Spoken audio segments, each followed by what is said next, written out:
Yes, you are right. You need to sit in a test called Citizenship Test, which will test your knowledge about Australia.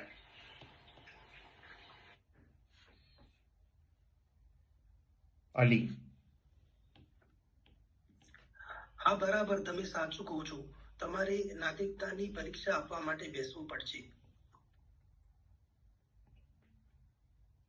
બસ કઈ વાંધો નહીં. Lakshmi not કરી છે પણ identify નથી કરી કે કશું લક્ષ્મી લાસ્ટ. કઈ વાંધો નહીં, આઈડેન્ટિફાઈ કરી શકીએ પણ પ્રેક્ટિસ જોઈએ ને. કઈ વાંધો નહીં. કોણ બોલશે આનો આન્સર?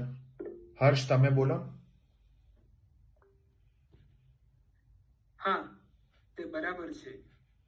તમારે એક પરીક્ષામાં બેસવું પડશે જેનું નામ છે નાગરિકતાની પરીક્ષા, જેનાથી તમારું ઓસ્ટ્રેલિયા વિશેનું જ્ઞાન ચકાસવામાં આવશે. કેટલા ડાયલોગ્સ કર્યા છે હર્ષ અત્યાર સુધી? મને જરાક કહેશો, મારે સાંભળવું છે. મારા ઓલમોસ્ટ 60 ડાયલોગ્સ થઈ ગયા છે. આઈ થિંક 5 લેફ્ટ, 5 બાકી છે. 60 પતી ગયા ને?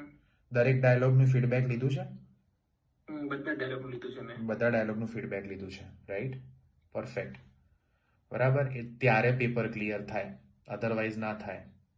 એટલે જે લોકો અહીંયા પ્રેક્ટિસ નથી કરતા અને ફીડબેક નથી લેતા, કોઈ મિરેકલ જાદુ થવાનું નથી.